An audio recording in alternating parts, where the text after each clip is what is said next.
တရေခိတရာမြို့ဟောင်း Shrek-Setra ဟာမြန်မာသမိုင်းမှာအစောဆုံးနဲ့အကြီးကျယ်ဆုံးသောပြူမြို့ပြနိုင်ငံတစ်ခုဖြစ်ပြီး UNESCO ကမ္ဘာအမွေအနှစ်စာရင်းဝင်နေရာတစ်ခုလည်းဖြစ်ပါတယ်။ဒီမြို့အကြောင်းကတာမန်သမိုင်းချက်လက်တွေထပ်ပိုပြီးစိတ်ဝင်စားဖို့ကောင်းတဲ့အချက်တွေအများကြီးရှိပါတယ်။တာယာဝပြောသောမြေ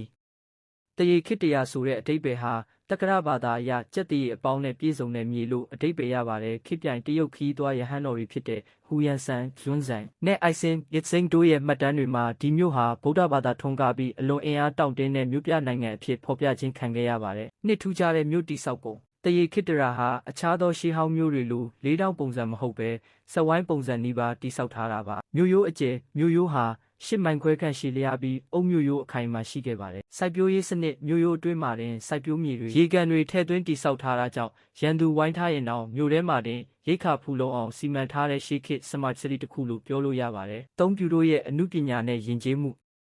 ပြူလူမျိုးတွေဟာဂီတနဲ့အမှုပညာမှာအလွန်ကျွမ်းကျင်ကြပါတယ်။ပြူတူရိယာများရှေးဟောင်းသုတေသနတူးဖော်မှုတွေအရကြေးနဲ့လုပ်တဲ့ကခြေတီရုပ်တွေလင်းကွင်းခရာနဲ့စောင်းစားတဲ့တူရိယာပစ္စည်းတွေကိုတွေ့ရှိရပါတယ်။ပြူတင်ကားပြားများလက်ရမြောက်လာတဲ့ငွေတင်ကားပြားတွေဟာထိုခေတ်ကကုန်သွယ်မှုကောင်းမွန်ခဲ့ကြောင်းသက်သေပြနေပါတယ်။ဒီတင်ကားတွေပေါ်မှာတီရီဝစ်ဆာဆွာဘတ်ဆာလို့ခေါ်တဲ့ကြက်တရေရှိတဲ့တင်ကေတတွေကိုခန့်ညားစွာထုလုပ်ထားပါတယ်။လေးမြန်မာဗုဒ္ဓဘာသာရဲ့အရင်းမြစ်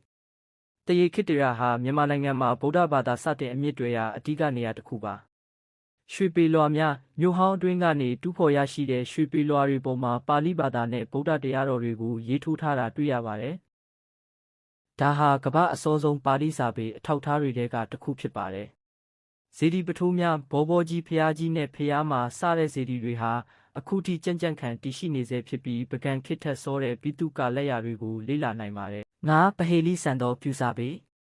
ပြူစာပေဟာဒီနေ့ခေတ်မှာဖတ်ရှုနားလည်ဖို့ခက်ခဲတဲ့ဘာသာစကားတစ်ခုဖြစ်နေပါသေးတယ်။ရာဇကုမယ်ကြောက်စာမြစေတီကြောက်စာရဲ့ကျေးဇူးကြောင့်သာပြူစာကိုအနှဲငယ်ပြန်လည်ဖော်ထုတ်နိုင်ခဲ့တာပါ။သူတို့ရဲ့စာပေနဲ့ဘာသာစကားဟာဘလို့ပြောက်ကွယ်သွားတယ်လဲဆိုတာကတော့အခုထိသမိုင်းပညာရှင်တွေကြားထဲမှာစိတ်ဝင်စားစရာပဟေလိတစ်ခုဖြစ်နေစေပါ